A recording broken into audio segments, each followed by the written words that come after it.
Садыр Жапаров Улуттук банктын төрагалыгына талапкер сунуштады. Президенттин парламенттеги өкүлү Анарбек Калматов Улуттук банктын төрагалыгына Кубанычбек Бөкөнтаевдин талапкерлигин сунуштады.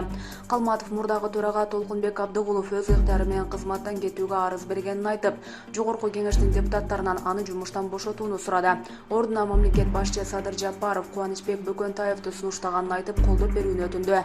Кубанычбек Бөкөнтаев Бакиевдин доорунда Улуттук банктын төрагасынын орун басары кызматын аркалаган. Ал ошондой эле Кыргызстандагы депозиттерди коргоо боюнча агенттиктин директорлор кеңешинин мурдагы төрагасы болуп эсептелет. Булак Спутник KG.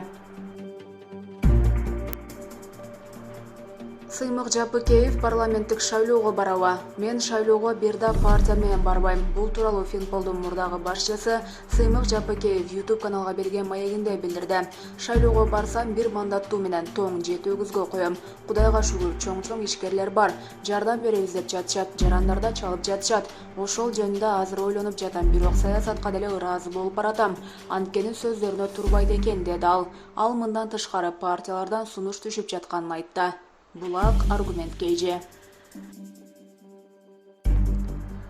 Баткенде 500 орундуу тигүү фабрикасы иштеп баштады. Баткен облусунда 500 орундуу тигүү фабрикасы ишке кирди. Бул тууралуу АКШнын Кыргызстандагы элчилиги кабарлады.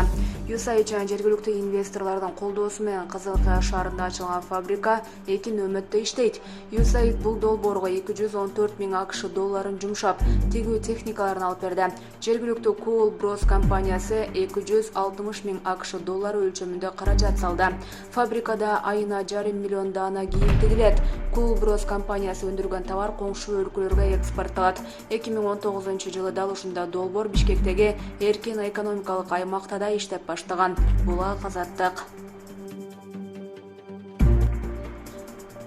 Ош ТВ телеканалына Маратбек Акимбеков башкы директор болуп дайындалды. Бул тууралуу телеканалдын кызматкерлери билдиришти. Анда маалымдалгандай, жаңы дайындалган жетекчилер бүгүн 29 сентябрда Мамлекеттик мүлк фондунун төрагасы жамаатка тааныштырды. Телеканалды буга чейин Керимбек Калыкулов жетектеп келген. Булак Ынтымак KG.